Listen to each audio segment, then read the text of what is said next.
Here's how to easily blur your video background in Premiere Pro. Go to your Effects panel and search for Gaussian Blur. Drag this effect onto your video clip.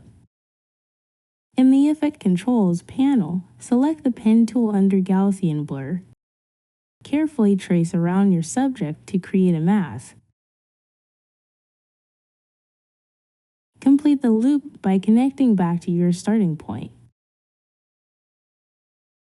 Click the stopwatch icon next to Mask Path to enable keyframing. Then press the play button to let Premiere automatically track your subject through each frame.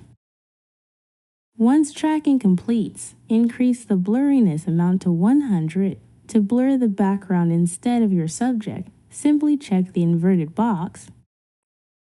Finally, adjust the feather and expansion settings to soften the edges of your mask for a natural look.